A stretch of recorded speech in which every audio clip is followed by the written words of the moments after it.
Потребата за постојана грижа за децата со аутизам прави скоро секогаш едниот родител да не може да работи.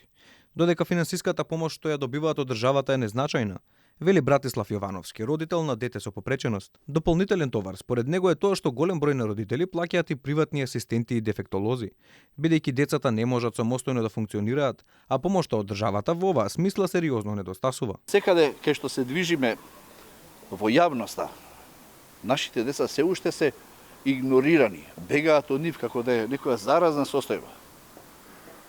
Затоа инклузијата и прифаќањето од општеството е многу битна работа. Јовановски нагласува дека државата мора да води поголема грижа за овие категории на луѓе, бидејќи за да воспиташ и пораснеш дете со попреченост има многу предизвици и бара многу пожртвуваност. Денеска децата со аутизам заедно со учениците од Свети Наум Охридски во Скопската зоолошка градина поставија рачно изработени дрвени кукички, за кои имале помош од студентите на Машинскиот факултет. Придонесовме со тоа што во нашата ново креирана лабораторија Fab Lab се изработени во суштина кукичките, кои што и дизајнирани од страна на нашите студенти, кои што учениците на работилницата треба да ги составуваат и декорираат и денеска ги поставуваме овдека во зоолошката градина.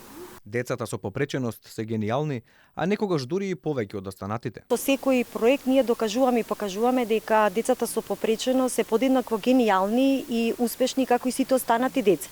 Она што до сега на нив не им е дадено како можност, шанса да тие ги изразат своите творечки потенцијали, креираме такви проекти кои што докажуваме токму спротивното, дека тие и тоа како, можеби во некоја ситуација, можеби се подобри од оние останатите. Кај нас не се знае точната бројка на граѓани кај кој е диагностицирано аутизам, бидејќи не се водат такви статистики. Сдруженијата долги години наназад прават напори да се направи ваков регистар за да се знае бројката, колку помош е потребно и колку дечиња со ваква диагноза биле запишани во прво одделение.